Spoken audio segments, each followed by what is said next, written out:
So over here we're told that w is equal to square root of 7 minus x. For what values of x is w non-real? Well, because this is a square root, the radical as an index of 2, of course, we just have to check that the radicand, whatever value is underneath it, is greater than 0. So we know that 7 minus x is supposed to be greater than 0.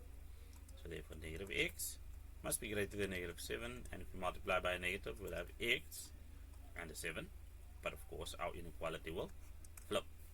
So there, values of x, any value less than 7. Well, how about the second one? Well, now we're just being asked to solve for the equation w plus 2 being equal to x plus 1. After our substitution, we'll have, well, the square root of 7 plus x plus 2 being equal to x plus 1. That looks very familiar. We're used to principal root equations. So let's just follow our natural methodologies. Well, subtracting 2 from both sides, that'll zero out. On the left we'll have the square root of 7 plus x. On the right we'll have x minus 1. Of course we're going to square both sides. Of course we're going to square both sides. That's how we get rid of a square root.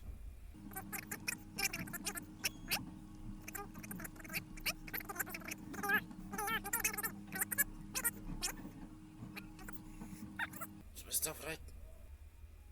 Ouch! Again, we have a writing error over here. Let's just go ahead and then fix that. Oh, this is a treasure trove of errors. That was supposed to be minus x. Minus x, of course, with a radical sign on top of it. Minus x, which means I'm supposed to add x, minus x. So be careful of that. Make sure that what you write is accurately transcribed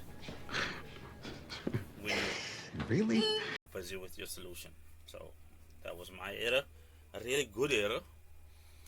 It shows that I'm human. Please don't make the errors be better than me.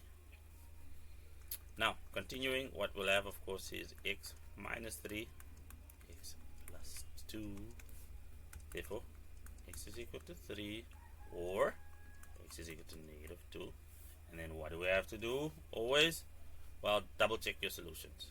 In this case we'll have x equal to 3. Check this. What we'll have is 7 minus 3 gives us 4. Square root of 4 is equal to 2. And then 3 minus 1 is also equal to 2. Therefore this checks out. How about if we handle negative 2? Well, then we'll have 7 minus 2, which is 9. Square root of 9 gives us 3. Minus 2 minus 1 gives us negative 3. Negative 3, that's obviously invalid because the left hand side does not equal the right hand side for this specific value. That's as good as that gets. Thank you, sir. That'll be all.